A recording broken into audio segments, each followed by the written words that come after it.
Hello and welcome to this week's edition of the Back Nine Report.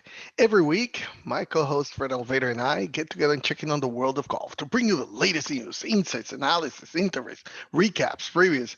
Hey, we cover anything and everything golf. In other words, if it happened in golf, we have it for you. But this week, Fred is traveling. He was supposed to be at the PGA Merchandise Show. This time it's virtual, but he's still traveling down to Florida. So we have to bring in the best colleague that we have. It's the European golf guru, Kieran Clark. Kieran, how are you this week?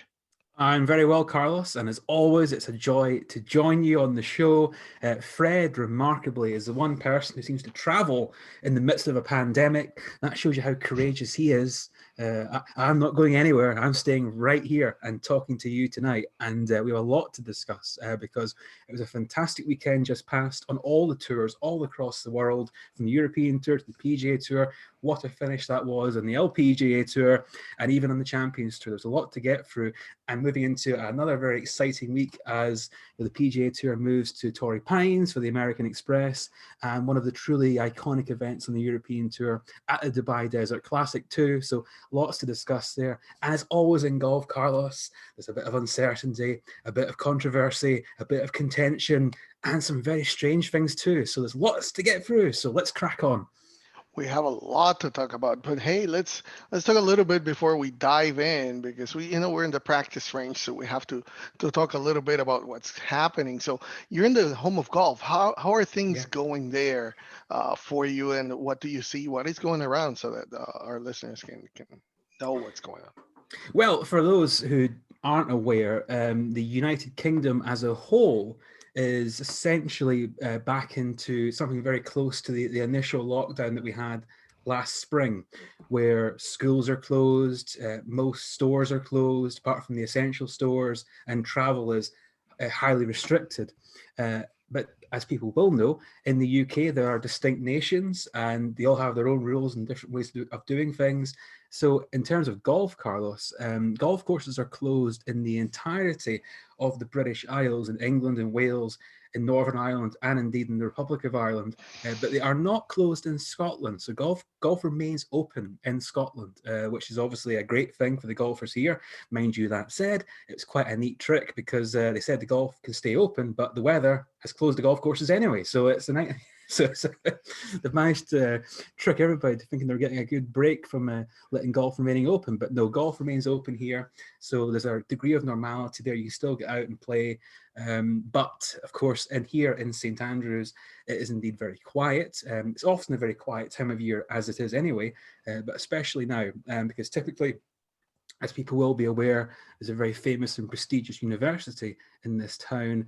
And I'm afraid that the vast majority of the students from all over the world, they haven't returned after the winter break. So the town is very, very quiet here, as it has been for the most part in the past 12 months, or best part of 12 months now. So it's a strange, subdued atmosphere, but one that feels relatively safe. And the encouraging thing is that in terms of the virus, Carlos, all the cases and the case numbers are trending in the right direction nationally and indeed regionally.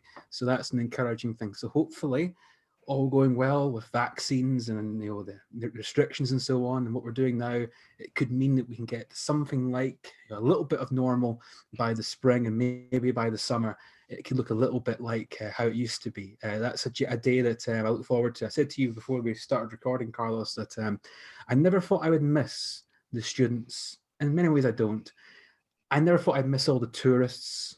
But I tell you what, I mean, after the past year, the day they all come back and you hear their voices and you see their smiles, that'll be a sign of life being back to normal. So that's a day that I look forward to. But no, we're all kind of trying to do our best and get through it all together. Everyone in the world's in very similar situations. So we're all doing our best, and better days will come. So hopefully there'll be a light at the end of the tunnel later this year. That's something we can all embrace and look forward to. But before we get to that, Carlos, luckily for us, there's still lots of golf to discuss.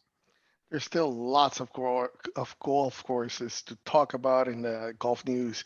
So let's get right to it. let's get into the weekend backspin, where every week we recap the weekend's action. So let's start with the PGA Tour, where Siwoo Kim won the American Express when he secured a one-shot win at the PGA's West Stadium course in La Quinta, California. He shot a final round of 8 under 64, including the difference-making birdie that happened in 17 and clipped Patrick Cantley by a shot. Cantley shot a stadium course record of 11 under 61, finishing alone in second place. That was the day before. Cameron Davis was solo third, while Tony Finau finished solo fourth. Other notables were Francesco Molinari, who's nice to see him doing well. Mm. He started to climb well at the end of the. I think he just had too much to climb, but finished a nice outing, T8, where Paul Casey also finished. Gary Woodland T16, Ricky Fowler T21, Matthew Wolf T40, and Brooks Koepka, Patrick Reed, and Phil Mickelson were among those who missed the cut. But Kieran, I'm going to give Phil a pass because he was the host of the tournament. I guess he had a lot of off-course Mm. distractions to work on.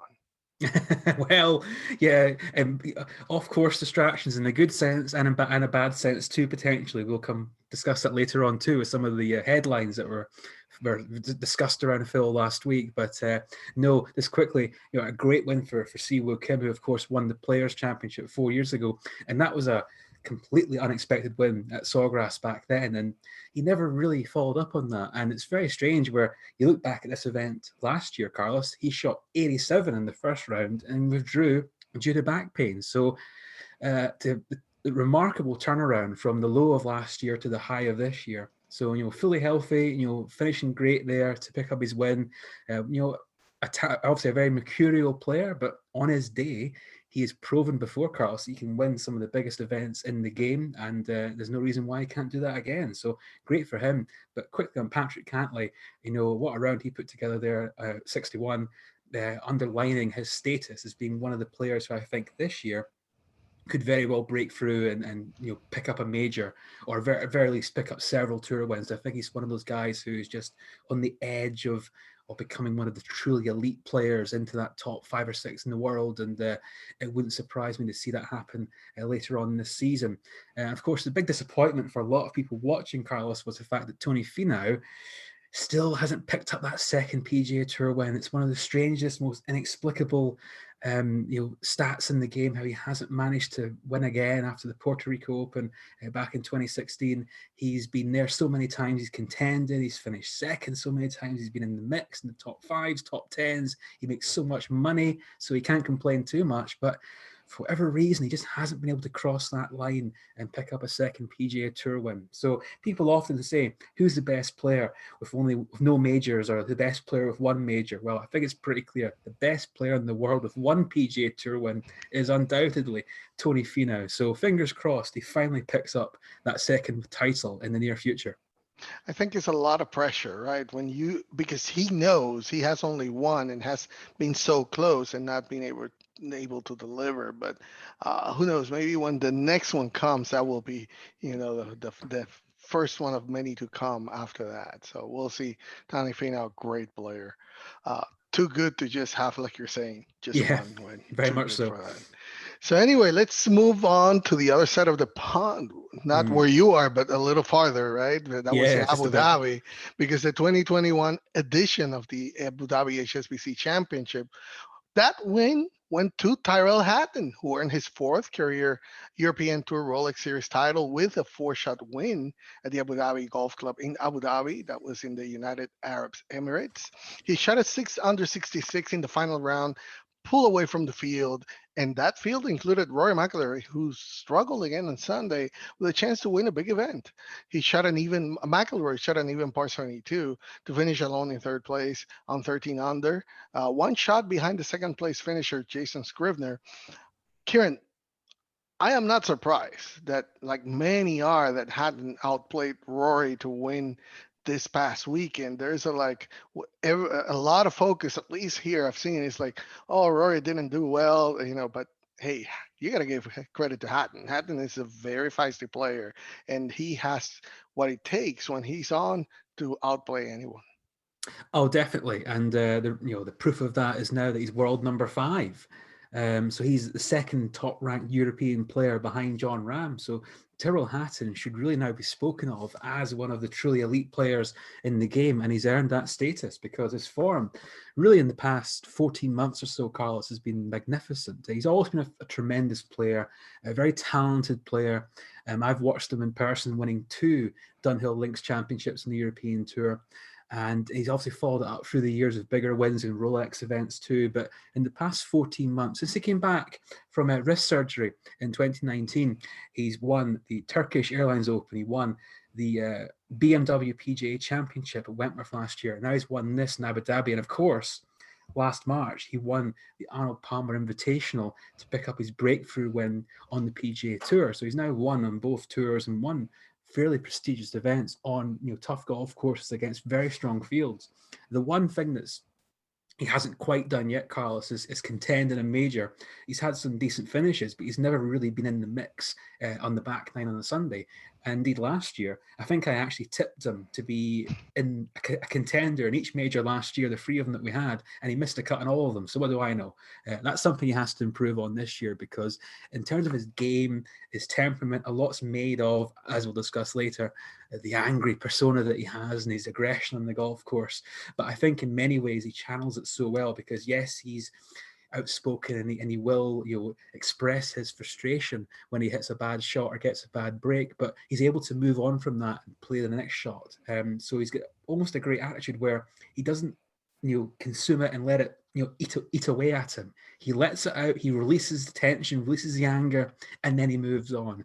And he's a wonderful iron player, hits the ball very straight, and when he's on, he putts very well.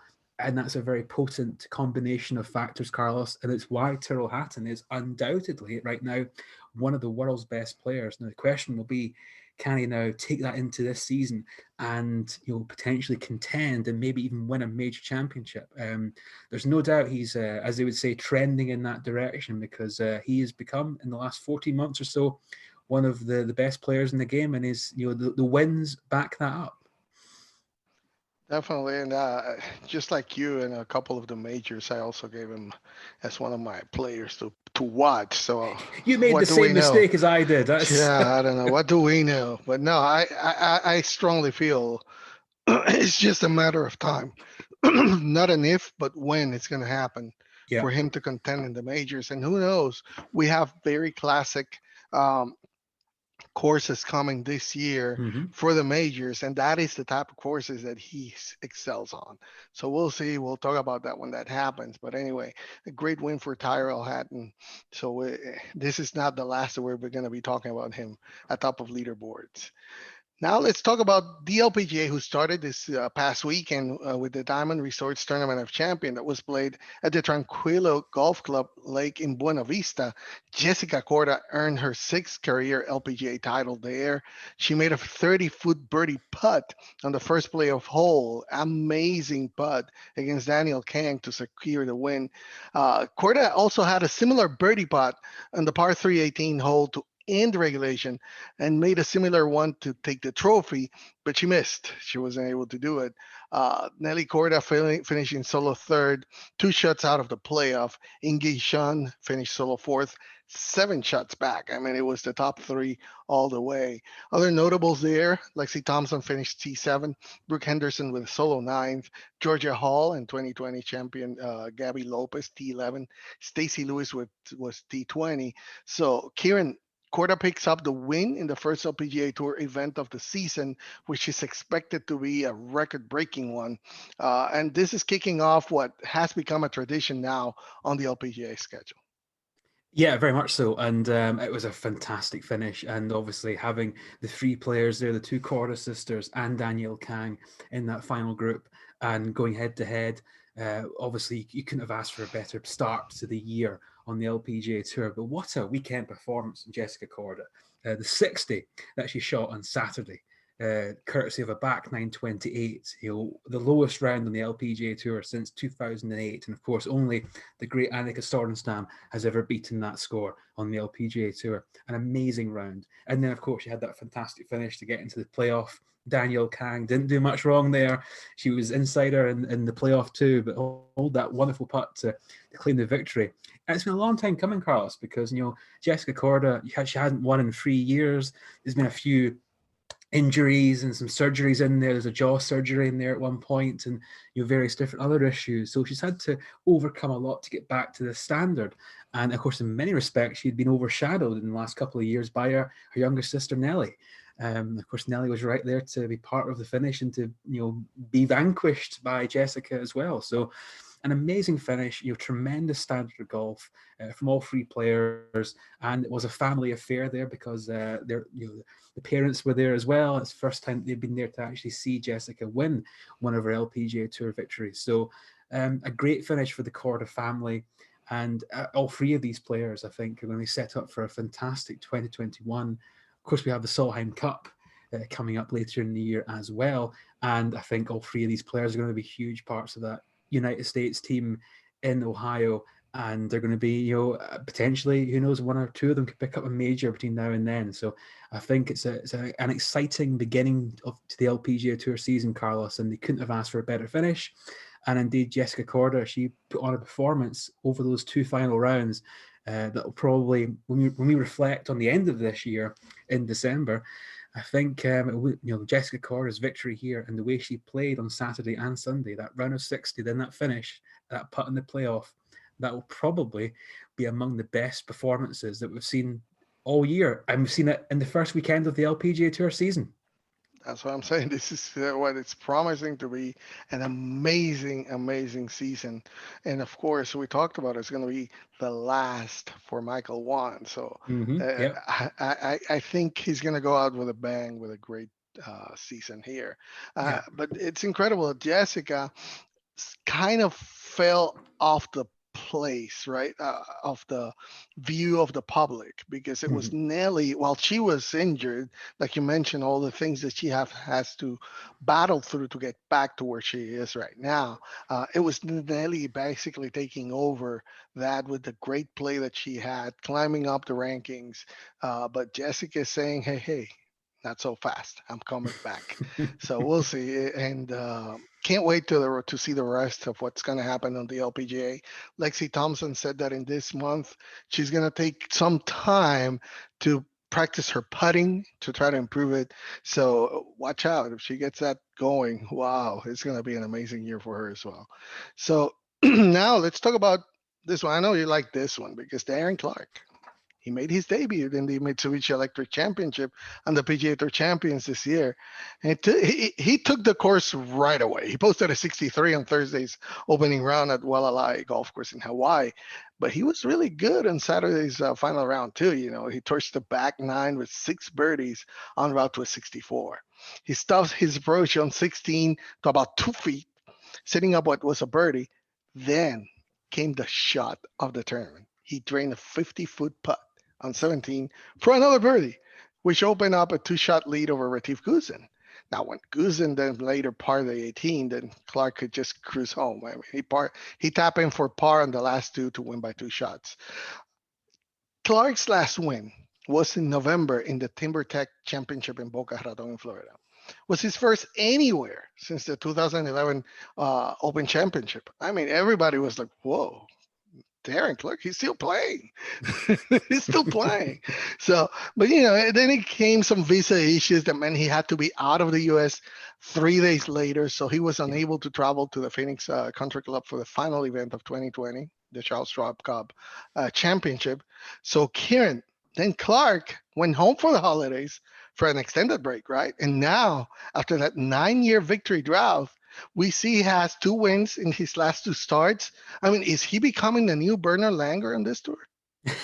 Well, we keep trying to crown the new Bernard Langer, but I'm afraid you can't have the new Bernard Langer as long as the old Bernard Langer's still there, and he's still there, so we can't rule him out in the future. But there's so many candidates try and take the mantle as being dominant player, as we know. Jim Furyk is there, Retief Goosen's there, Ernie Els, even Phil Mickelson at times, and of course Darren Clark is now right among them.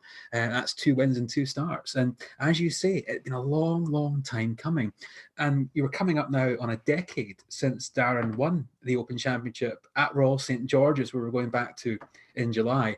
Obviously, that was a emotional, unexpected win late in his career, and it didn't really lead to anything else. And I think he spent 10 years enjoying that win, which is fair enough. I mean, I'd probably enjoy it too if I'd waited that long to actually win the Claret Jug. But he hadn't really done much since then. He struggled in the golf course. He had a rather, of course, ill-fated captaincy of the European team at the Ryder Cup in 2016. So it hadn't been the smoothest journey to get to 50 and get onto the Champions Tour. And even it been quite a slow start as well on the senior circuit for him. But he's slowly built up his confidence.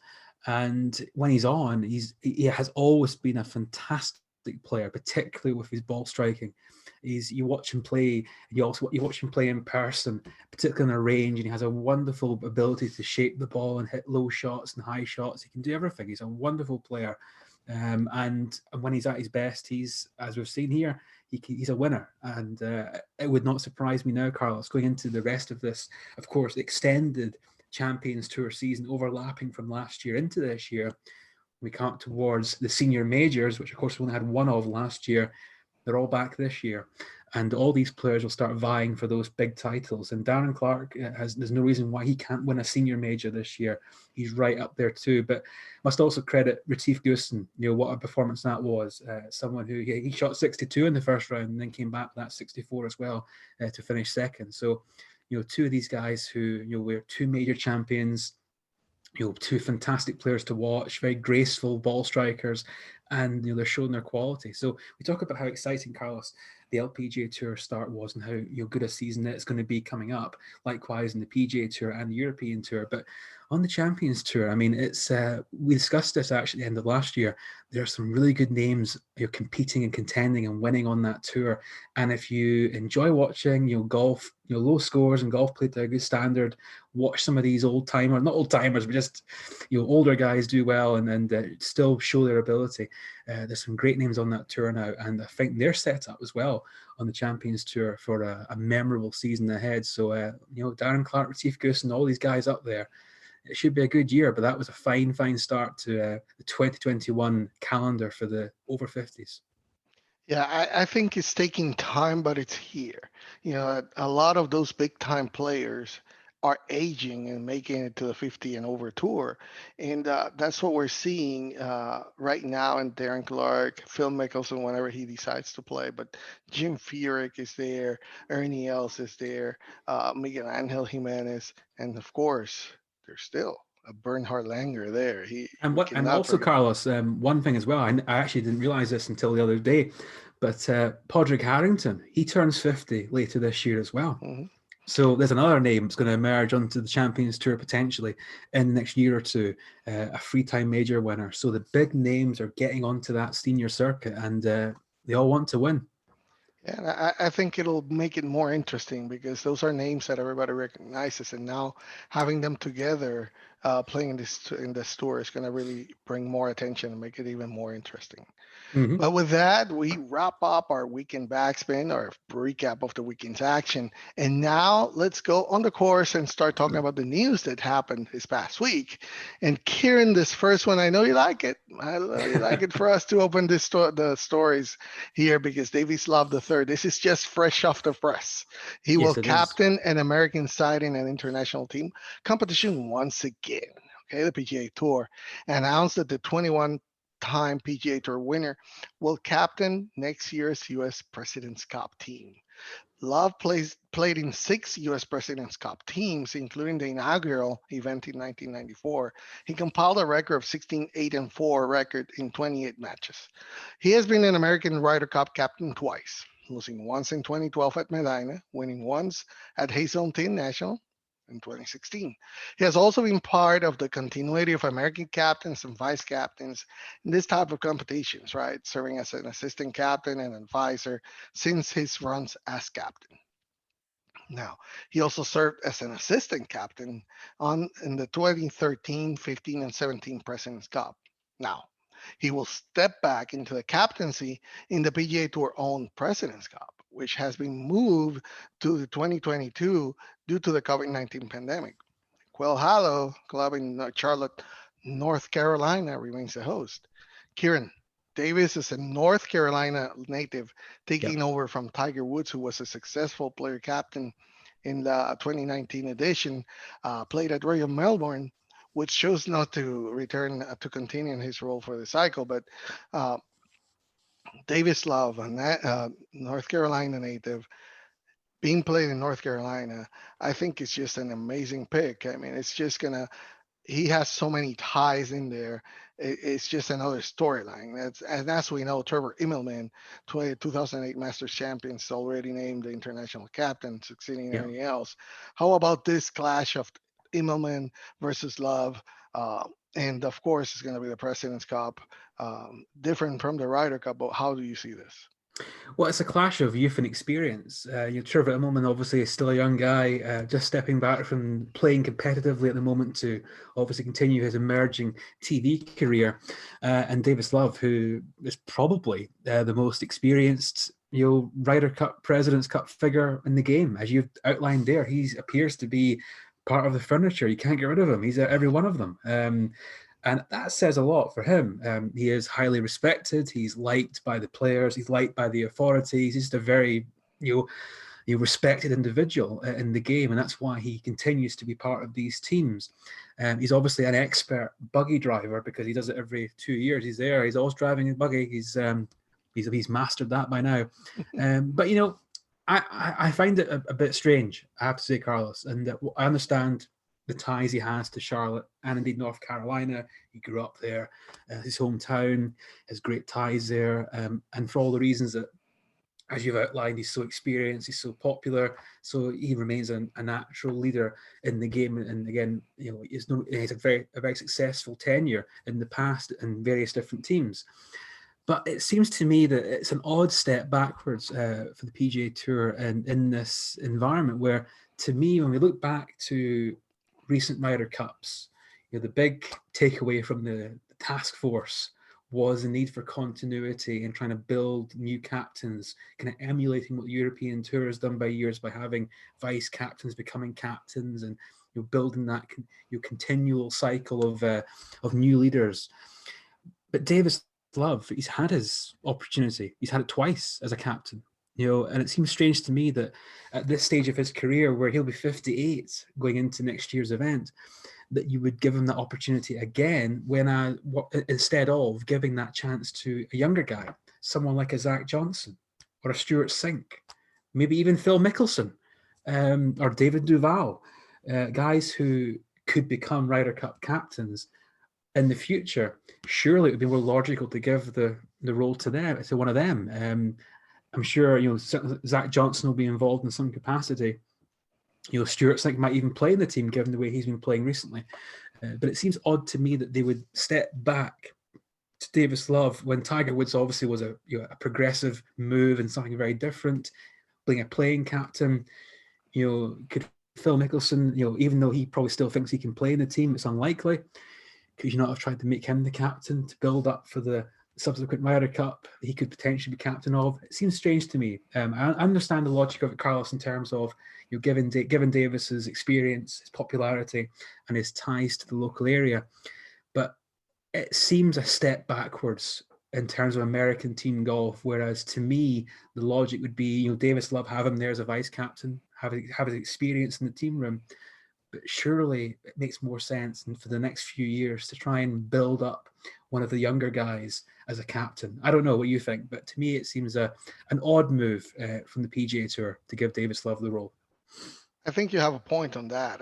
It's strange that you don't keep that string that you were following with Tiger Woods and maybe another of these players of that era to bring him up.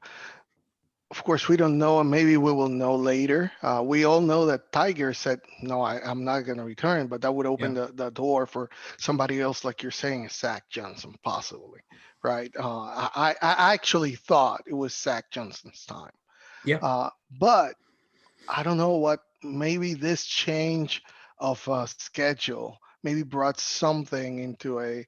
Let's get the vice captaincies filled with who's going to be next. That's just thinking, right? Maybe the timing of this, because it was moved 1 year, even though it's still in North Carolina, right? But still is going to be a little different because we have to wait another year.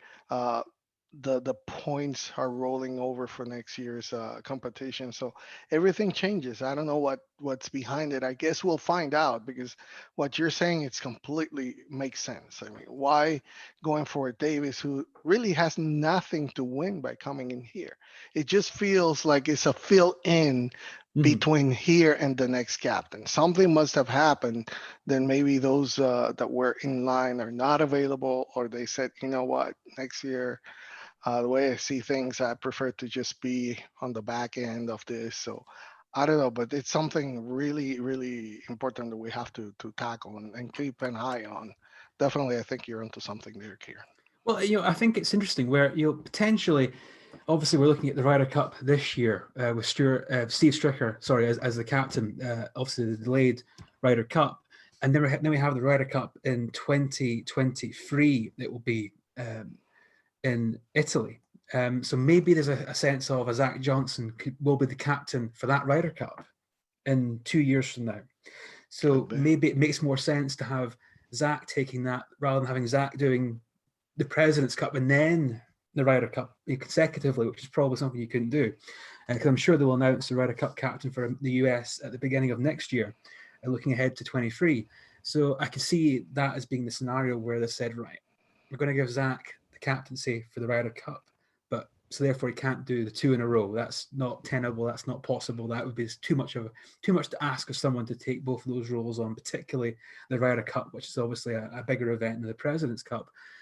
So that might make sense. And maybe someone like Phil Mickelson didn't really want to be the President's Cup captain. Maybe still thinks he can play, that kind of thing.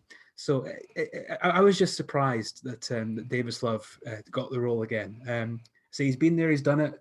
Can't argue with the record and the experience, but it seems like an odd step back. But we'll see. I say it's obviously a contrast, youth and experience between Trevor Immelman and Davis Love next year, an event to look forward to. I'm sure Davis will be overjoyed to be in that position again, obviously in Charlotte, of course. And I'm sure the fans there will love that too. So, yeah, it's an interesting one, but maybe it points to someone like Zach Johnson, Carlos, being the Ryder Cup captain for the US going into the next Ryder Cup after this year. So obviously we'll find out that probably the beginning of 22, but maybe it points to so if you're a betting person, maybe get your money on Zach Johnson to be the next Ryder Cup captain, because that seems to be where we're edging towards, I think.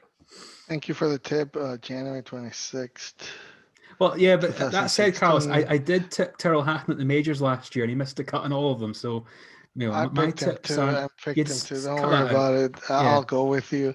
I Oh, like that prediction. It now it keeps making more sense. Definitely. I'm betting with you. I'm staying with that one.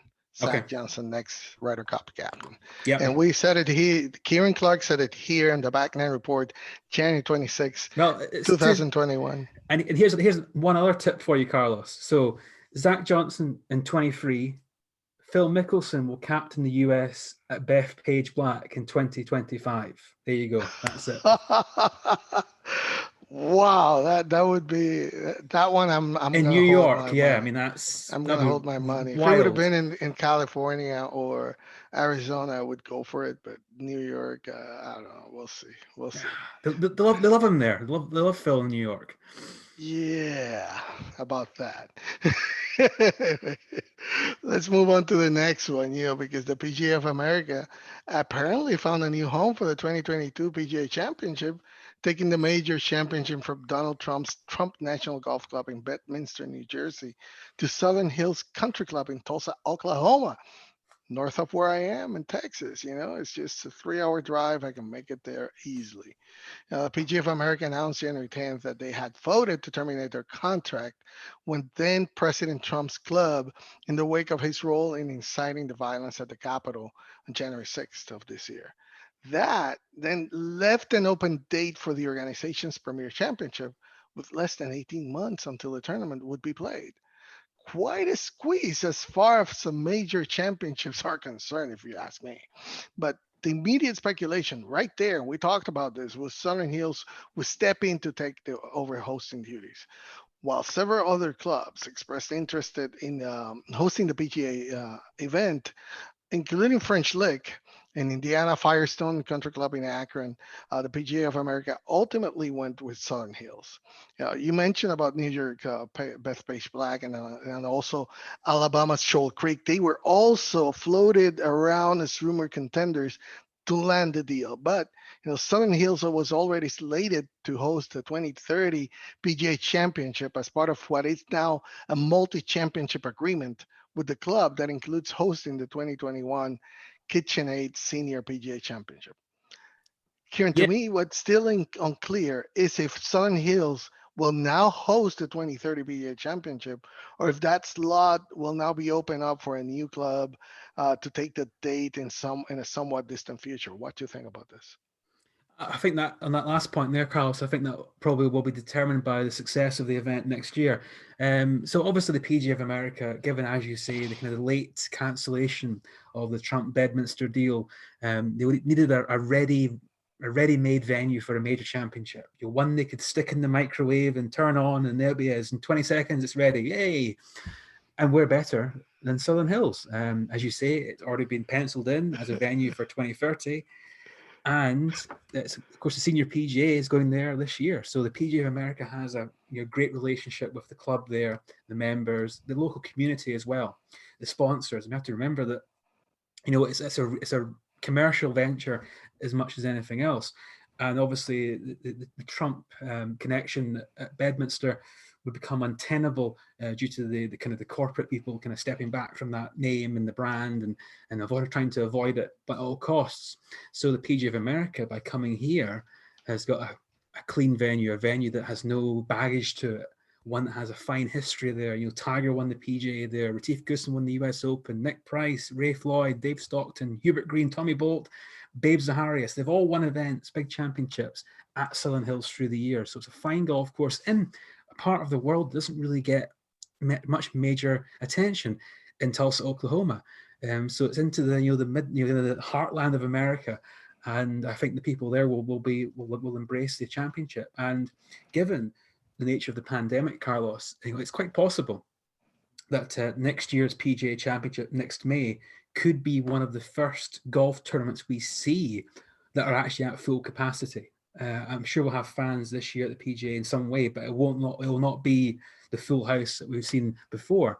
So next year, I could see the event at Tulsa being a big atmospheric tournament. And one of the great things about it, contrasting with previous PGAs there, is the fact that it's going to be played in May and not in August. Because anyone who's seen previous PGAs at Southern Hills in August have seen how hot it gets there, and the players are melting. So it'll be a slightly more temperate championship next year. So there won't be the same political and controversial baggage that you'd get from the Trump venue, and the weather will be quite temperate as well. So, and the golf course too is a classic golf course, once actually been fine-tuned and kind of slightly restored in recent years. So it's more like how it used to be. So it should be a fine venue for the championship, Carlos. And I'm not surprised to see Southern Hills being the one they went for, because to me it seems the most natural, ready-made venue. And so I'm sure it'll be a fine championship next year. Yeah, and this year they have the Senior KitchenAid Championship, so Mm-hmm. they will actually get a taste of what it takes to stage a championship like that. It's just Yeah. back-to-back years, it would be easier. So that definitely makes sense of why they did it. Now, what doesn't make sense to me is that the International Olympic Committee president, Thomas Bach, and the local organizers of the Olympics are pushing back against reports that the postponed Tokyo Olympics will be canceled. Oh my God. Anyway, now set to open July 23 of this year, the Tokyo Games were postponed 10 months ago at the outbreak of the coronavirus pandemic. But now the event appears threatened again because the Times of London, right there in the UK, okay, Kieran, maybe you Yes. know more than I do, but anyway, Hmm. they reported on Thursday that the games will have to be canceled. Please do not let it be. It quoted an unidentified senior member of the ruling government coalition in a statement. The local organizing committee did not address directly the Times story, which is strange. I would have just said, no, it's not true. Take it down, please. That's just fake news. But anyway, but they said that the Olympics were going forward and had the support of Prime Minister Yoshihide Suga. Kieran, I mean, it would take an amazing logistics to keep postponing this. Okay. Uh, what's your take on it? Do you think there, and because when somebody, like the Times of London starts saying something like this, but then of course they have to fire back. But to me, there's something, some sort of truth. Maybe they're thinking about it. Then maybe there's some, back end background negotiations going on with the IOC. What you see about this? Oh, I always think when people come out and they deny these things so spectacularly, you just know it's probably going to happen in 2 weeks' time. That's usually how these things work. I'm pretty sure it happened last year as well. I'm sure the IOC said, "Oh no, Olympic Games will be fine." 2 days later, postponed. I'm sure that happened last year. It'll probably happen again. But of course, this time it would not actually be a postponement; it would be a cancellation. The Olympics would not go to Tokyo at all if it was not to go ahead this year. You'd have a gap until 2024 when the Olympics is scheduled to be in Paris. So, according to the Times, as you say, an unidentified government source has said that it could very well be cancelled this year. And there's discussions behind the scenes. And apparently, there's an opinion poll with the Japanese public that 80% of people do not want it to happen this year. Case numbers of the coronavirus are rising in Tokyo. They've put new restrictions in place on international travel and visitors to the country. And that could obviously impact potential athletes trying to get there in the summer. So there's several things going on in the background here, I think. Is obviously the IOC's perspective, they don't want to cancel this because the TV contracts they have for all over the world are hugely lucrative. And according to reports, the IOC derives 73% of its revenue from the TV money of the Olympic Games. So the ticket sales, they don't get too much out of that in reality. The vast bulk of their income comes from the TV coverage. So could they play this event behind closed doors in the summer? And that's something that apparently that they're discussing behind the scenes that's a potential scenario where they have the Olympic Games, but they have no crowds, no fans there, which obviously be quite sad. But we've got used to that, obviously, all kinds of events in the past year. So I think it's a case of, Carlos, watch this space. I wouldn't be shocked to see if it was cancelled. Apparently, a decision is going to be made on this, with one, whether it goes ahead, and then two, whether they have crowds. That decision will be made in March. So I suspect and that, of course, that will time when they made the decision last year. So that's obviously kind of the limit of where they can get to. After that point, it becomes untenable to cancel or change plans so late near the event. So by March, we'll know one way or the other whether the Olympic Games goes ahead, and then whether it goes ahead with any sort of crowds in attendance. So uncertain times. I think it's a case of wait and see. But as often with these things, Carlos, when you hear these stories, there's unquestionably an element of truth to them, and it might very well lead to a cancellation, and that would obviously be tragically sad for all the athletes who have worked so hard for the opportunity to compete at this level in their sports. And so hopefully the event can go ahead safely in whatever way that's possible, if it's there with crowds or not. I think it would be a real shame internationally if we still do not see the Olympic Games going ahead. That would be a real miss. But obviously the most important thing is public health in Japan and for the athletes involved. And I trust the Japanese government to make the right decision there. But hopefully we're in a position where it can go ahead, Carlos, in some way. Hopefully, the Times of London said that apparently Japan was hoping to land the 2032 Olympics because, like you said, the 2024 Olympics are already going to Paris, 2028 are going to LA. Hmm. And you can't just do in 2022 with 2 years that it just can't happen. There's so much thing, but also makes you think. I mean, it would take a decade basically to maintain all those facilities, the venues, Yeah. negotiating new leases, so forth. The maintenance. They have already spent $25 billion to organize Yes. these Olympics, which is most of which is public money for them. Hmm. So this several of this reports of cancellation began to surface at the beginning of the month when a Japanese government put Tokyo and other prefectures under a state of emergency order to counter the surge of rising COVID-19 cases. But also, as well, is worth noting, and I'm going to share this with you guys right now. I don't know if you see this image. This is the tourist arrivals to Japan annually. If you see starting in 2002, 2001, basically would be 2000 is just over 4 million. You see how it went up to 2019, over 30 million visitors, and how it dropped last year, 2020, with the pandemic to under pre 2000 uh, pre 2000 numbers. So it really tells you that even if you go for it, you're not guaranteed that you're going to receive enough tourists to go there. And also what you're mentioning about the games, the IOC receiving most of their money because of the TV, the TV deals and everything that is in there, there's not much anyway for them to go with from it if there's not enough fans or not enough interest in going there. But we'll see. I think, and there's a saying in Spanish in Puerto Rico, and I'm trying to translate it so that it sounds well, because not that sounds bad. It's just trying to make sense when I translate it to English. But it says that when you hear the river sound, it means that the water shot, big water shot is coming. Mm. So we're listening to some, sound from the river here. I think the big shot is coming. As much as I don't want it to, the Olympics, I think they're not happening. But we'll see. We'll see. Anyway, we keep reporting about tournaments that are starting to allow some type of fan attendance. And the tournament officials for the Arnold Palmer Invitational announced last Thursday that they will cap fan attendance at 25% this March. The annual event at Bay Hill Club and Lodge takes place from March 4th to the 7th.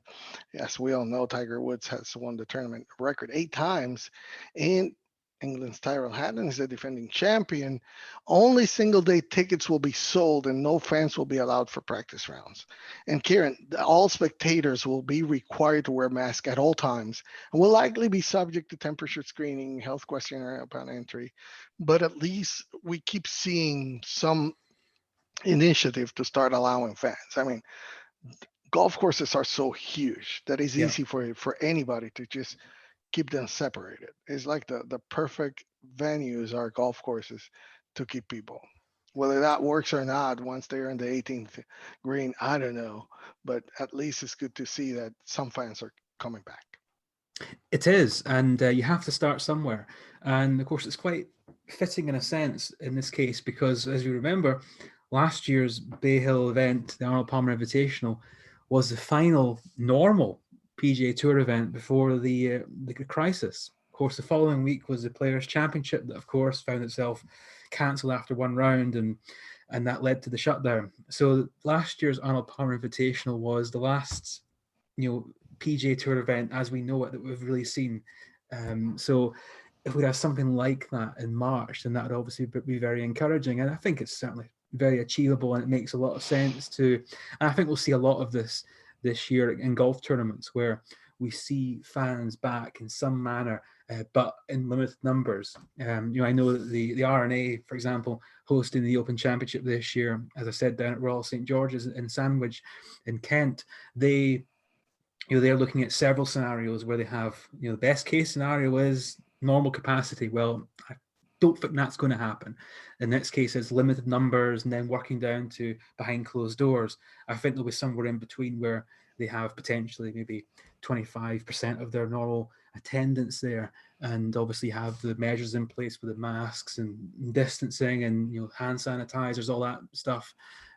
So yeah, I think we'll see more of this as the year progresses, but it's nice to start somewhere. And of course, when we get towards the major championships, and I'm pretty sure the likes of Augusta National will be watching all this very closely, how this works out in early March. Obviously, the Masters coming up a month later, and they have already said they want to have a limited crowd at Augusta as well this year. So I think all the events will be watching each other and seeing how successful it is and seeing what the result of it is, and if there's any potential cases that come from that or any issues.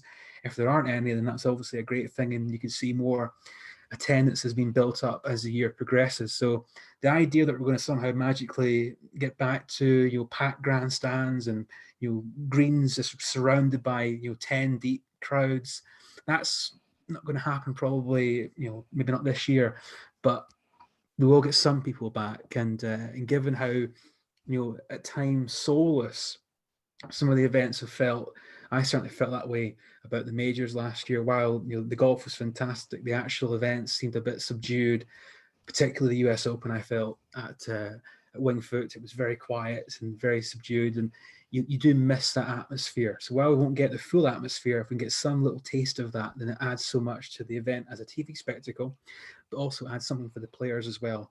I think they've got used to playing without fans, but I think the fans do add something to it too. So hopefully, the events that we're going to have in Florida coming up, they will be successful with the limited attendance that we have, and maybe we'll see more events throughout the year with maybe a slightly higher percentage as we go. So that's hope is that we can at the end of the year we can get back to something like normal.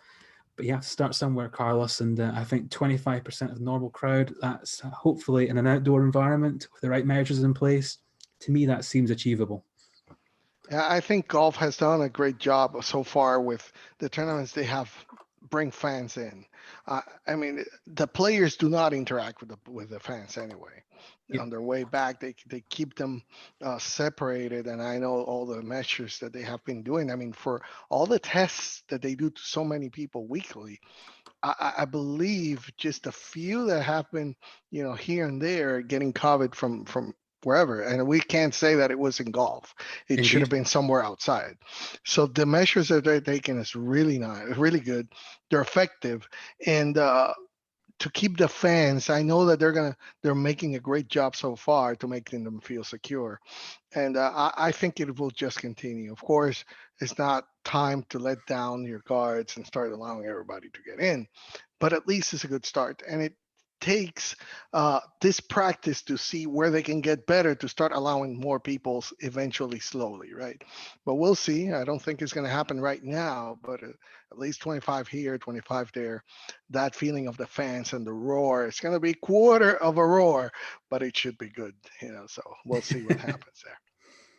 Now, Kieran, Justin Thomas says that he intends to enroll in a training program to help him be a better person. This after he used what we already have reported, an anti-gay slur Yeah, on the course earlier this month, and strongly he apologized for that. JT, though, he has faced huge backlash despite the mea culpa. And on Wednesday, he said that he intends to enter this training program to help him learn from it all. He declined to elaborate on what the program will entail, but we already know and have reported that he lost already clothing sponsor Ralph Lauren.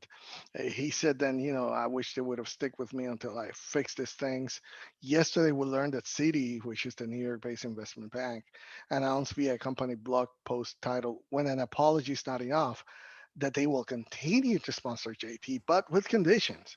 The Post condemned Thomas' language and announced he will be required to donate a meaningful portion of his deal to LGBTQ causes. Kieran, I don't know what a meaningful portion is. I don't know where all this is going to go for him. Uh, I think it's an unfortunate situation he's in, given that JT has had no story, no history of this. yeah, unfortunately, we live in a times, and I'm not condoning his action by any means, but I think we all should be. And I know whenever I say this, they say, "Oh, but you don't know how much these other people are feeling about being hurt by those types of things." You're right. I don't know. But I can tell you that we have to, at some point, with the people that we know are not that way or that inclined to really be affecting this type of people by saying those comments, to help them create some change, which is something I'm sure JT is trying to do somehow. I'm sure he feels awful about this because that's the type of person he is. And he would do anything to take that back immediately. And I'm sure he's going to be doing a lot of things to try to change this perspective. But I don't know where this is going to keep going with him. Unfortunately, the times that we're living, I mean, anyone, from social media will start attacking for the least of the things. Unfortunately, it happened to JT. Yeah, it is. It's a difficult situation, and I mean there are several things that are all true at the same time amongst all this. I mean, the first thing is, was he wrong to say what he did? Yes. Was it disappointing? Yes. Was it a very strange thing to say? It is actually. I mean, everyone has outbursts on the golf course. To me, it's a very strange thing to go to as your go-to expletive. I've got a long list I can recommend to Justin to replace it. I've got to say, but You it's can an ask odd word. Tyrell Hatton or Mike Wallace, Exactly. Exactly. Or even John Ram. He's at it as well. They're all at Patrick it. So Reed, Patrick Patrick Reed too. Reed. Well, We indeed. can't. Oh my God, the list is So long. yeah, I mean, it's people do say things in the heat of the moment. It's a strange thing for him to say, and he has to go and ask himself why that is. So that's true. The apology that he expressed was very genuine, and it's not a pattern of behavior as far as we know. So that's true as well, and that you shouldn't judge somebody for one little slip of the tongue. That's also true. Ralph Lauren, for example, are they free to cancel a contract? Yes, they are. They're a private company. They can do what they like. It's their money. They can back who they want to and not want to. I am a bit troubled by all this training program and trying to become a better person and all this stuff. It just seems a bit. It's a very odd way of putting it, and it's not as if he went out and killed somebody. I mean, it's not as if he did something that was criminal, if you like. He made a mistake. It's something that everyone's made a mistake. We've all got to learn from them. I'm sure he's learned from this. I'm certain it won't happen again. But it's unfortunate where if you're in the public eye, you're held to very high standards, partly because you earn a lot of money and you have that lifestyle, and also because big companies back you and they support you and financially. That's a big thing. And of course, what he's doing here, I think, ultimately isn't really about the average golf fan on Twitter. What he's trying to do here is try and placate and satisfy the corporate backers who have remained with him. And that's what it's all about. But it just seems that by continuing to mention it and kind of keep it in the public eye, he doesn't need to do that because I think most people have moved on from it now. It was a wrong thing to say, a bad thing to say. He has to ask himself why he said that. All the rest of it, that's all true. But we shouldn't let one incident tarnish a character. And Justin Thomas is a very popular person on the tour. He's very popular among all the players and the fans and the media and everyone else. So we shouldn't let this one incident define him. And say, I'm sure it won't happen again, but it does show that that they also have to be consequences for mistakes too. But the consequences shouldn't become too much and become outbalancing the actual crime, if you like. I mean, he did something wrong. He's got a slap in the wrist for it, and I think that should be enough. Yeah, in the case of JT, I think it's being overboard, but you have a very good point. He should just let it go. I don't think he needed to go this route. I think it's just like you're mentioning to please his corporate sponsors and all this that hey, I'm doing something. Yeah. But let's take all the others like Patrick Reed some few years ago when he did his slur on all these things. Nobody's even talking about it anymore. And Patrick is somebody that you talk about for things he does. He has history, yes. He has a history on this. JT doesn't have a history. Yeah. He could just go, okay, I'm sorry, my bad, this is not happening. Take care of it. Don't make it happen again, because then that's when things start going bad for you. But don't make it. Don't mention it. Just try to make a change on things that you do on the course, because let your game do the talking. That's what you should have to do. You are not the first, and you won't be the last to make a mistake and come out from it in a better place. But we'll see how it goes. I definitely think, like you're saying, we have talked about this, Red and I, since it happened to him. It's unfortunate because it couldn't happen to a better one. He's one of the good guys in golf, and very respected and all that. And it's unfortunate that Yeah. it's happening to him. But anyway, Fred, I know he is sad because, like we mentioned at the top of the show, this week he would have been at the PGA Merchandise Show. That is what they call the major of golf business. He always has a fantastic time spending a week at the Orange County Convention Center in Orlando, Florida. He always, every year, you gotta come with me. This is amazing. But due to the unique circumstances of last year, the event was moved online so that with people like him, along with fans worldwide, could take a gander at some of the newest and hottest products in golf. Kieran, this is just another sign of the COVID-19 times. It's not the same experience. We know it's not the same to be there, test the equipment and all that. But at least it's still there. It's going virtual. The show is allowing industry attendees to participate during the ongoing pandemic from the safety of their homes, facilities, or offices. And I'm sure they're making maybe the equipment available for them for testing somehow. Yes, absolutely. And see, I do work in the golf industry during the day, so as well as doing this. And yes, the golf companies are still getting the equipment out to the reviewers and the experts to test them and to review them and to unveil their products. Obviously, the PGA Merchandise Show, Carlos, as we all know, Fred's told us every single year forever that it's an amazing event. It's a great exhibition. It's a great kind of a beacon for golf all over the world. The industry comes together in one place. It's great for networking and meeting people and seeing all these new products and presentations and all that. And there's plenty of parties. There's lots of drinking, lots of eating. There's some golf, lots of laughter. People having a very good time, and obviously we're missing that this year because of wider circumstances, as you say, sign of the times. But that said, with every obstacle becomes an opportunity. And I think in many respects, this could be a positive move for the PGA Merchandise Show and the retailers and the exhibitors in it, because in many respects, by going virtual, you could potentially grow the eyeballs that will see your products. Because obviously, an event you have to go to and quite top secret and whatever, that's restrictive. You have to be able to get there, to pay for that, the travel there, all the rest of it. Whereas if you just do it online, you're opening it up to everybody in the world, and anyone who has had an invitation, people could have applied for free to get an invitation to be part of it and to go and see the exhibits. I had an invitation. I haven't actually taken up on it. I'm not interested. I find golf equipment incredibly boring and uninteresting, and but I had the opportunity, so I've missed out on that one. But yeah, I think it's one of those things where even though it's a negative thing, and obviously we'd rather have normal times and people able to go there and enjoy themselves and be part of the experience of going to the PGA Merchandise Show, at the same time, I'm pretty sure that the eyeballs and the people, being the products now visible to even more people all over the world because they're now virtual. And who knows, maybe that's going to be the future. Maybe it will become a permanent virtual event, or at least part of it will be virtual.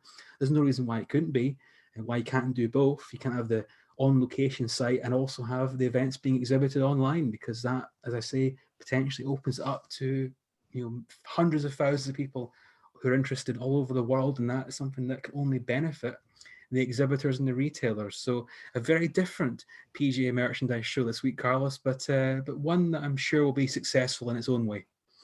One of the things that have this COVID-19, and I think it's a positive, depending on who you're talking, but mostly positive, is that this online virtual stuff, just like we're doing right now, it's just becoming more and more trending, and people are accepting it more as the time goes by. At the Yeah. beginning, oh my God, I have to get the camera ready, all this thing, let me get everything. I don't know how to do this thing. Now it's like, let just like Google has become a verb. Now let's zoom it Let's zoom Yeah. that conference, and that's what's happening. I mean, everywhere, and I don't see it going away. No. Maybe yes, it can come back to be there, but it, like you're mentioning, there should be like a hybrid stuff because they are seeing everybody, and I'm not talking only about the PGA merchandise show, but vendors alike in other shows like the CES. Or I work in technology, so the Consumer Electronics Show is going it went virtual this time, and the thing is, like you're mentioning, for a vendor, you have to put your budget and get there. So that's money that you're spending. You're spending in traveling, in transporting all that equipment, Hmm. in renting, in putting your space where you're going to be there at the Orange Convention Center. Um, Plus, you have to pay your fees to be there, which there will still be. But the thing is that for the PGA merchandise show, they have to rent the space. That's a huge space, Yeah. plus all the logistics of organizing and having people in there and all this. It's a huge expense that they can save. You know, I don't know how it will go, but when you see the experience, you can even do it even better. Like you're mentioning, maybe ahead of time, hey, we're going to send you the equipment so you can test it there. Just request it from us, Hmm. and during this time, we'll show you how it is. Maybe this could work as a presentation time. This is what we have. Ask me for it. We'll send it for you so you can test it there. And that there's a lot of ways that this thing can change, but I don't see, just like many others, I don't think the virtual stuff is going to go away. You can reach so much many more people Yeah. than what you can do right now just by going virtual. Oh, absolutely. And sorry, just quickly, Carlos, on that point, I do think that what's happened in this past year, um, the world has changed and it will change and it'll be a different place after all this. And as you say, it doesn't have to be an entirely negative thing. And I feel that the things that are going to change, we're going to change anyway. It's merely accelerated the process. Now, it's not great news for the travel and the airline and the hospitality industry in these communities and these cities that have big events, but for the average person and for the retailers and for the vendors, it makes a lot of sense. And I do feel that the world has changed. And this is a very small example of that. In the PGA Merchandise Show, the big event in golf every January in Florida, it's never going to be the same again. And but as we say, it doesn't have to necessarily be an entirely negative thing because, as I said, in every adversity is a potential opportunity, and there's no doubt that for a lot of these companies, they will grasp this opportunity. It makes it more accessible, more inclusive, and it gives these companies a chance to showcase their products to a wider audience for less expense, and that can only be a good thing for them and for the industry as a whole too. Yeah, money that they can spend back in more research and more improvement for the product. So Yeah. anyway, I think it's a win-win situation. Now, Billy Walters, the famed sports bettor who went to prison in 2017, he's going to be out in time to bet on the Super Bowl, thanks to the outgoing President Trump.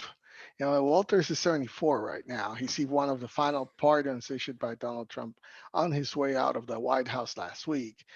But the funny thing, and not funny, here's the interesting thing. According to the White House statement, several individuals sponsored the action on Walter's behalf, including a handful from the golf industry. That included not only Phil Mickelson, but also swing instructor Butch Harmon and TV commentators Dave Faraday and Peter Jacobson.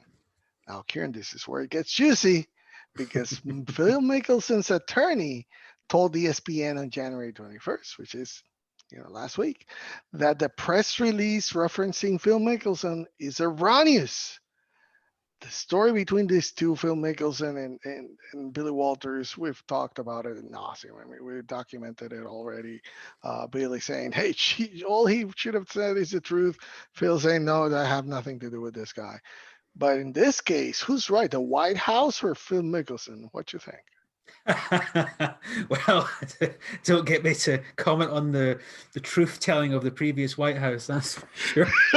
that's, that's not going to end Sorry well. for putting you on the spot. You've Yeah, put me in sorry, that but situation where who do you trust, Phil Mickelson or Donald Trump? It's like I think both guys have been quite imaginative with their statements in the past. I don't know what the truth in this issue is. certainly, obviously, as we know, Mickelson and Walters have a history. One that potentially got Phil into a lot of trouble, which he managed to avoid in the end. They had to pay back some money to get out of it, but he was, of course, as we know, questioned by authorities, and he was mentioned several times in the court proceedings, but ultimately was not called to testify. So yeah, it's a strange story where Phil felt the need to come out and deny it. His lawyer did as well. So I don't know who to believe in this one. Of course, it wasn't necessarily a pardon; it was a clemency. So the crime will remain. Commutation of Yeah. the So the crime remains on Walters' record. It's just that the remainder of his sentence has now been cancelled. He was, I think, under home arrest, having been released from prison last year in the midst of the pandemic. So, as you say, he's now back in the wild to bet on various different things. He might even bet on Zach Johnson being the next Ryder Cup captain after listening to this After recording. listening to you, Yeah, I bet you he never know. already did. I get the insider tips from him, of course. That's what I've been doing. But yeah, so it's a strange story, but who knows who to believe? I think it's one that Phil Mickelson ultimately wants to put into his past, and he wants to keep it there. And I think the White House putting this statement out, whether it was true or whether it wasn't, it just reminded us of what happened a few years ago. And I think Phil wants us all to forget about that now and move on. So, but now we shall, I think. Yeah. When I saw it, I texted immediately, Fred, look who was pardoned. It's Phil's best friend. We have some material for next week. But anyway, this is a feel good story coming now. And I think all three remaining are going to just escalate. That's how good they are. The NFL announced last Friday that 7,500 healthcare workers vaccinated for the coronavirus will be given free tickets to the Super Bowl that is going to be played in Tampa, Florida. NFL Commissioner Roger Goodell also said in a news release that attendance at the February 7th game would be limited to those workers and about 14,500 other fans. Raymond James Stadium, home of the Tampa Bay Buccaneers, who are going to be in the Super Bowl, they have a capacity of just under 66,000. That's according to the website. Most of the healthcare workers who will get free game tickets will come from the Tampa Bay area uh, and Central Florida. So it's going to be like a home good feel story, right? That's what Goodell said. But he also added that all 32 NFL teams will choose some workers from their cities to attend the game. It's a nice gesture, Kieran. I think they're very well deserving. They're the ones right there at the front lines defending us against the virus, maintaining all the people that get sick and getting to the hospitals. Many of them have gotten sick. I think they deserve all that they're getting and more. The question is now PGA Tour, the Masters, PGA of America, everybody else. Come on, how can we make this happen as well on our end? Oh, absolutely. I think it's a wonderful story, and I think it's only the right thing to do. And as you say, they have been on the front line and they have been facing some incredibly dire circumstances. And, tragically, many healthcare workers have died all across the world as a result of the coronavirus. So, they're facing this danger all the time. And many times, particularly early on, it was a completely unknown danger. They still went in there and gave the best care possible. So for them to have the opportunity to have this very unique experience is something that they absolutely deserve, and it was a great thing from the NFL to do, particularly for those people in the Tampa Bay area, obviously going to support their local team, the Buccaneers actually being in the final in their home stadium. So that's a great story there too. So it'll be a wonderful occasion for those people involved in that. And as you say, I think every sports body should be trying to do this, and I think they will. May I look at the PGA Tour, for example, and I know the Masters is trying to honor previous ticket holders, and that makes a lot of sense. But maybe when we get towards the Players' Championship, wouldn't that be a great occasion for the PGA Tour to try and do similar, their own flagship tournament, to try and bring in some of these key workers, healthcare workers, and try and give them a great memorable experience for free? I think it'd be a great bit of PR and marketing for the tour, and quite simply, it'd be the right thing to do. So I suspect we will see this happen in golf somewhere down the line.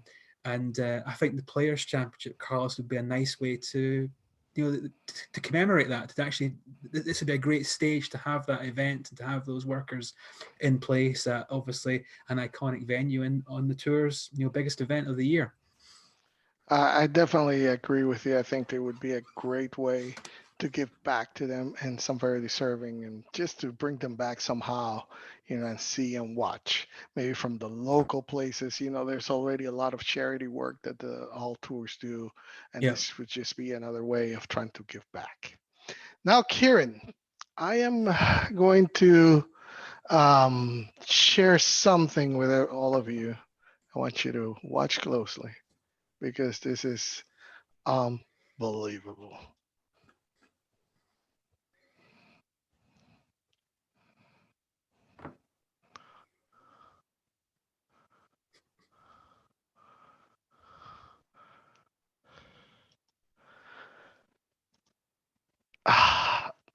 Kieran, never underestimate the creativity of a desperate potter. You heard there, Golf Channel's Trevor Immelman so aptly put it. Mark Hubbard went next level on That's Friday one at way the of American putting it. Express. Yes. Yeah, he was having a forgettable round of 76. We can, that would send him packing for the weekend. So, why not try something, well, a little different, right? And different that was. I mean, you saw him there. I cannot describe it better than what you saw. He extended his right arm. I thought he was just going to point something. I was like, "What's going on?" I didn't see anything. He wrapped his pinky finger around the lower portion of his shaft for support of that 5-foot putt. Just, I think the most natural thing was what Kurt Byram said. What the heck was that? And then Himmelman said, he can't believe he missed it. Of course you missed it. This is a video. If you haven't seen it, I showed it to you. Words don't do it justice. That's why we had to do it. But a wonderful analysis from Trevor Himmelman, Kieran. Hubbard later explained that the maneuver is called the snail. That's the name that one of his former San Jose State teammates coined for it. I don't know how you can call that the snail or Yeah. whatever it is. I think it was a snail pace. Maybe that's what it is. I don't know. But what you think about this? Golfers are weird, Carlos. Golfers are very strange people. They should be avoided in the streets. Cross the road to get away from them. Don't go near them. They're not safe. There's something wrong with them. And this is a perfect example of this. And the amazing thing about it is he does it all the time for short putts. He puts it within 5 feet. He tends to do it. And he's done it before. He just hasn't been seen on TV doing it until now. And how did this not get out before? That's what I want to know. It's quite remarkable. And I don't know how you start doing this. But again, golfers, as we know, are very desperate. They'll try anything to benefit themselves in the green. I was amazed by the fact he could bend over that wonderfully. I was that flexible. I can't do that. Very impressive. As I say, I'm not sure he'll be doing that when he's on the Champions Tour. I think by that point his hips will probably go. But it's very unique, and of course it is legal. The rules officials were consulted on this, and they confirmed it does not violate the rules because it is not anchoring. So there we go. Anything goes. When it comes to putting, apparently. And we have seen some very strange putting techniques and grips through the years. Everyone's got a unique one. Obviously, Sam Snead had a famous, the side saddle thing with the putter through the legs. That was odd. He did that for years, particularly later in his career when he couldn't putt, essentially. Even Michelle Wee, she had the same, virtually vertically bent over, like Mark Hubbard was, didn't do the whole pinky thing. But what I can't explain about all this, Carlos, is right. You do the bending over thing, you do the pinky thing, right? I can cope with that. What's with the little dance he does before he has a little thing? He shimmies the knees, little shake Uh, of the hips, and then he applies the pinky to the putter. I don't know what that's all about. Where does that come from? That's he's what I can't loosening. explain. He's loosening. He's That's loose. what Well, happens. that could be it. He's a little stiff. He needs to loosen a little bit. That's why. Well, that could be it. It's very unusual, but but the question I have for you, Carlos, is seeing what Mark Hubbard has done here and seeing some of the other strange techniques that have been deployed through the years by various different players. Have you ever tried a very odd putting technique? Have you ever become so frustrated on the greens that you tried something very silly? What's been the strangest putting technique that you have used on a golf course? Um, I can only say I used but this is not strange. This is something somebody else has tried before is using the driver because Oh, really? I forgot my putter once. well, I was cleaning them and I forgot to put it back. well, It was too late. I wasn't well, gonna the, use well, the anything question for else. that is, Carlos, the follow up for that question is, you did you putt better with the driver than your regular putter? Were your stats better? Equally as bad, man. Oh, there you go. Equally So as there you go. That's the way to go then. bad. With more practice, it could be the way to go. Yeah, I man. think luckily, putting is one of my very few decent points in golf. So Okay. I'm quite standard with my putting technique, but I did for a very strange time have a habit of, for short putts within about 8 feet, I would actually put on a pair of glasses, like reading glasses, not reading glasses, but long distance lenses to see properly. I had I believed I had a problem with my eyesight and I couldn't hold short putts. That in the end didn't seem to be an issue. With the glasses or not, I still missed, so it didn't matter. But that's probably the strangest thing that I have attempted. But thankfully, my putting isn't too bad at the moment. Maybe in future it might start to fall apart, and maybe I'll try the snail. But so yeah, very odd, Carlos. This shows you again that golfers are very strange characters. They're an odd breed, very unique. And I want to know, one, what the little dance is, and then two, ultimately, the ultimate unknowable question is, why is it called the snail? What does that mean? Yeah, I think we're gonna have to have him here or something. Get him explain We what need the to heck. know. Yeah, what that teammate of his, why did he call him the snail? Maybe because the way he's bent over, right? Or I don't know. I don't know. But Is anyway, the I must say, the thing is, people wondered how amazing is it? All these young players, which Mark Hubbard is, growing up, they would have idolized Tiger Woods and watched Tiger Woods do what he did for years in the greens. Tiger Woods didn't do anything like this. They're doing, I thought Tiger Woods was supposed to make the game cool, and Tiger Woods is obviously very cool on the golf course. He always has been. But all his disciples, all these guys, the snail, that's not cool. It's anything but cool. So Tiger must be thinking, if he can get his back fixed again, he's going to win again. He's got to beat these guys. Anyone can, he's going to beat these guys. It's unbelievable. he would. But Oh dear. anyway, Kieran, the last one is my favorite piece of the news. I mean, Oh yes, absolutely. we've seen a fair few tantrums on the European Tour over the past few years, and there are a few regular culprits who tend to make the headlines when it comes to losing their heads. But in the European Tour's latest video, Tommy Fleetwood hosts a group therapy session for a few of the tour's hotheads. Those in the world's number five, Tara Hatton, Henrik Stenson, Eddie Pepperell, Matt Wallace, and Ryder Cup hero Ian Poulter. It's no surprise to see Hatton involved in the video. I mean, given his history of club throws and angry one-liners. In the video, Hatton is told to revert to a thumbs up if he's feeling angry on the course, something he put into practice during the opening round of the Abu Dhabi Championship on Thursday. We saw it. We have it on video. But anyway, the video, Kieran, received a fantastic response from golf fans who Yeah. enjoyed what is just another engaging video from the European Tour. You and I talked before the show, and definitely the European Tour does an amazing job with this. Uh, and the best thing is the people they picked, the way they act.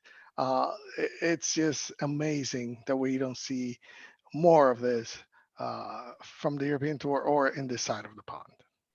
Yeah, I mean, again, for anyone who hasn't watched the video, go and find it on YouTube or on social media. The Angry Golfer, Angry Management Seminar video. It's tremendous fun. One, the concept is fantastic. The writing is good. The way it's presented is wonderful. The production is excellent, but the performances are terrific as well. And the players clearly enjoy themselves doing these videos. They embrace it. They have fun with it, and they're all very good at it. And as we've always discussed, we discussed before the show, I think the reason that it works so well is because there's an element of truth to all of these cases. All these players have all committed some crime through the years. I even loved Ian Poulter's segment where his crime appeared to be vanity more than anything else, which is ultimately he's guilty of that. I'm sure he'd admit that too. But all of this, Matt Wallace with the caddies, Tyrrell Hatton sitting there almost sheepishly looking embarrassed about his previous exploits. Tommy Fleetwood obviously hosting it and comparing the seminar, and all the players. Eric Stenson with his club breaking, very expertly done, by the way. He's very good at that. One of his many talents from the Iceman, and that's also the funny thing. They call Stenson the Iceman when he's basically one of the angriest guys on the golf course. Not off the golf course, he's cool, but on the golf course, my goodness, he's had some outbursts and some moments through the years.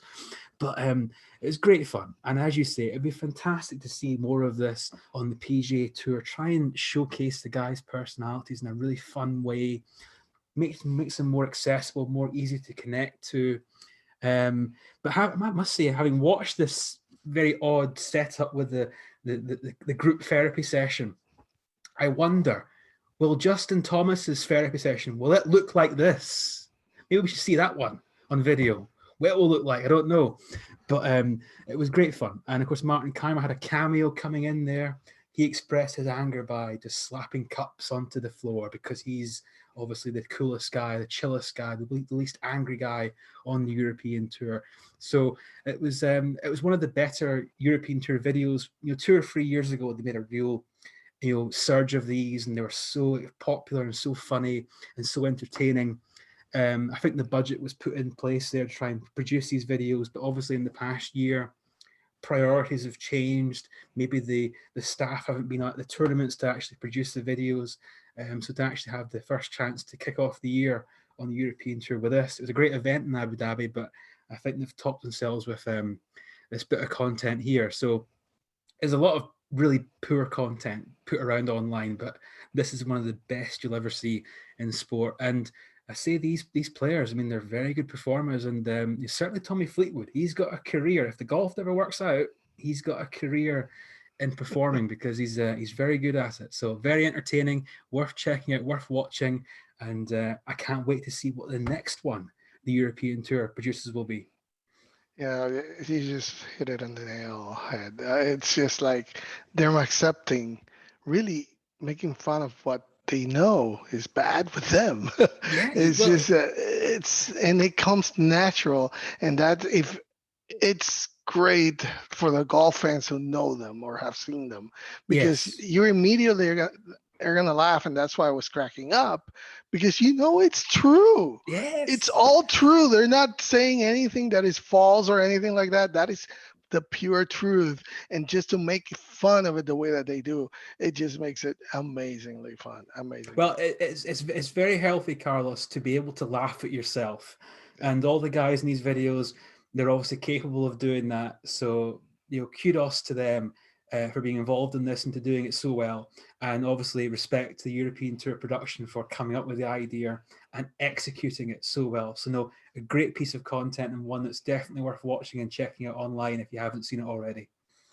All right, with that, we wrap up our section on the course, and now let's give you a little bit of the forecall, where we preview what's going to happen this weekend. We have two tournaments. One of them is the Farmers Insurance Open, that is this week at Torrey Pines. That's on the PGA Tour. They're going to be playing the first two rounds at the North Course, with with the weekend moving to the South Course, which is the site of the U.S. Open in June.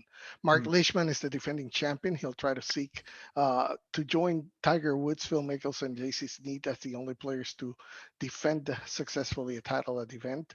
John Ram is back after withdrawing last week from the event due to a muscle injury. Jordan Spieth and the 2015 and 18 champion Jason Day will be making their debut of 2021. The big name missing is seven-time champion Tiger Woods, who was sidelined while recovering from a fifth back surgery. Uh, Important to note that the players' spouses and family members are not allowed on the side this week due to the COVID-19 safety and precaution measures being played there in California. Some of the other players that are going to be there Kieran, are the Corn Ferry Tour standout, and one of my players to watch that I've been talking in the Corn Ferry Tour, Will Torres. He accepted a sponsor's exemption as a special temporary member for the remainder of the 2020-21 PGA Tour season. So bye bye Corn Ferry Tour. He's not coming back. Other sponsors exemptions include former U.S. Amateur champions and Georgia Tech teammates Tyler Stafashi and Andy Ogletree, and Kieran, reigning APGA Tour Championship winner, Kamayu Johnson, will be making his tour debut. Watch out for him. Yeah, absolutely. And actually, it's worth pointing out, Carlos. I believe that Johnson has actually had to withdraw from the event Oh, okay. due to COVID-19. I believe he's tested positive for that. I think that's breaking news this evening. I think I read that earlier. So Okay. if we are mistaken about that, it's on me. But I believe that is actually the case, which is obviously deeply unfortunate because it would have been his PGA Tour debut, obviously a fine event. But that's obviously the times that we're living in. But as you say, Carlos, great field here. Rory McIlroy flying in from the Middle East. That's a hell of a journey, by the way, to go all the way from Abu Dhabi to California. So he's here, looking for obviously success. His first win in quite a while, and people were obviously thinking he was back to his best last Thursday in Abu Dhabi. Had a great first round. Didn't quite get the job done, but Rory's still playing some very good stuff, and I expect he'll win again some point in the very near future. It might even happen here. But of course, John Ram, he loves this venue. He won 4 years ago when he held that unbelievable putt on the 18th hole there, one of the best finishes. He loves holding long putts, apparently, in big tournaments. He did that, of course, last year against Dustin Johnson. So he was also runner-up last year too. So John Ram loves this venue. He wants to close that gap on Dustin Johnson at the top of the world rankings, and that journey starts here. So just quickly, Carlos, looking at some of the pairings and the groupings this week, running through the list. I mean, there's some great names in this field, but some of the groups you can look out for on Thursday and Friday, you have Bubba Watson playing with Ricky Fowler and Patrick Reed, and then you have Phil Mickelson alongside Jordan Spieth and Xander Schauffele. I think all of us want to see Jordan Spieth back to his best this year. Hopefully he has a good week to kick off his year. And also you have Rory McIlroy alongside Brooks Koepka and Matt Wolff. So the real powerhouse trio there of players. That's the one I'd go and watch if I was at the tournament. That'd be a fantastic free ball to follow around the golf course, and the three players who have obviously explosive power and will be looking to play well here. And as you say, Carlos, potentially come back for the US Open in June here at the South Course and maybe pick up a US Open. And then finally, Mark Leishman, the defending champion, he plays alongside Jason Day and John Ram. So the featured groups there, Carlos, are pretty stellar. And at the showcases at this event, yes, there's no Tiger Woods, sadly, but there's still some very big names playing. Yeah, and confirming you're right. Kamayu Johnson is out 3 years ago. 3 hours ago was Yeah, published. So sorry I missed that one. But anyway, unfortunate. I was looking forward to see him I know it's a real a shame. chance. When he got that call, he tweeted, words cannot describe Yeah, what it means to have this call. So very sad. hopefully some other time, Kamayu, you'll get the chance. But Kieran, last one, give us a preview of the Omega Dubai Desert Classic field that is headlined by the likes of Colin Morikawa, Tidal Hat, and Tommy Fleetwood, and more. Yeah, absolutely. A very fine field here too. Actually, both events this week on the PGA Tour and the European Tour have great fields. So there's most of the big names are playing in one or the other. So it's great viewing for golf fans this week coming up. And of course, the Dubai Desert Classic. The European Tour has become such a staple within the Middle East over the years, obviously with the race to Dubai and all the events they have there. But it really began here at the Dubai Desert Classic back in 1989. Mark James, European Ryder Cup legend, he won the first event that year. And some of the winners for the years have been fantastic. You've had Ernie Els winning, Seve Ballesteros, Fred Couples, Colin Montgomery, Jose Maria Olafabo, Marco Mira, Tiger Woods has won a couple of times, Henrik Stenson, Rory McIlroy, Bryson DeChambeau. They're all among the past winners in Dubai. Event with a real history, a golf course that's become iconic. Of course, they'll probably show you this week on TV the shots of the area when they first went there in 89, when there was absolutely no infrastructure and no city around the golf course. It was in the middle of a desert. And now it's surrounded by skyscrapers. So the development there has been astonishing in the past 3 decades. And this golf course and this event's been part of it. And as you say, a great field in place here. Tyrrell Hatton looking to continue his fantastic form. Of course, a very strong field there against the likes of Tommy Fleetwood's there as well. Paul Casey coming over from the US to play here. Shane Lowry's there. Justin Rose is there. Lee Westwood, Sergio Garcia, Matt Wallace, the other angry golfer. All the angry golfers are there. Colin Morikawa's there too, obviously. And of course, for you, Carlos, one man in the field is one of your favorites, Takumi Kanaya from Japan. He is in the field in the Dubai Desert Classic. So that's something to look out for. So, Carlos, two fantastic events this week at Torrey Pines and in Dubai.